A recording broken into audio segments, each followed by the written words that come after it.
Mentre el Víctor acaba d'emplatar, explica'ns, Maria, quin és el vi. Bueno, de fet, avui ens has portat un cava. Explica'ns quines són les propietats d'aquest cava i per què l'has triat. A veure, una miqueta avui hem portat cava també per donar-li importància que el cava no només és per celebracions i pel postre, sinó que també va molt bé per acompanyar plats sencers, no? I avui hem portat un cava molt especial, diríem, que és el de nit de Reventós i Blanc.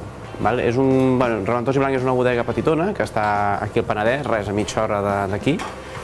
I la veritat és que treballen molt bé, porten molts anys treballant els vins, amb vinya pròpia i de més, i llavors aquest cava és una evolució més de la seva feina, no?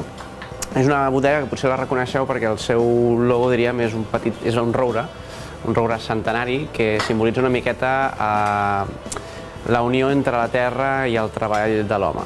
Una miqueta, aquest és una miqueta el significat, no? Llavors, no sé, ja parlem del cava, va. Parlem del cava. Mira, és un cava que la base, diríem que és pràcticament com la majoria dels caves, que és macabeu, xarel·lo i parellada. L'únic que aquest porta una miqueta de monestrell.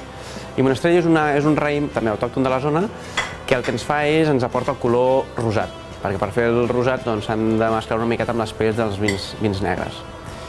Llavors és un vi relativament jove, menys de 20 mesos de reserva, de criança en ampolla, però el que té és una bombolla molt suau, és molt, ja veuràs, té punts a fruites vermelles, és un vinet que jo crec, és un cava, perdona, que crec que amb la fideuà, amb tant de marisc i de més, que porta més marisc quasi que fideus, doncs crec que anirà molt bé i lligarà molt bé amb això, perquè també té un puntet àcid que també ens ajuda molt amb tots aquests productes més marins i de mar, com són les cloïsses o les gambes, que lligaran molt bé. Llavors, també és un producte diferent, potser no tothom a l'hora de fer una fideuà es prendria un cava, però... Avui ho provarem. Sí, ho provarem, a veure com lliga.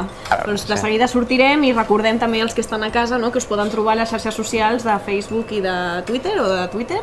Sí, correcte, sí, com sempre, vull dir, estem allà, i després també tothom que vingui de part del programa Cuinada a Prop, també per aquests i tots els productes que anem recomanant, tindran un petit descompte de tall de la casa. Doncs moltes gràcies, Maria. A vosaltres.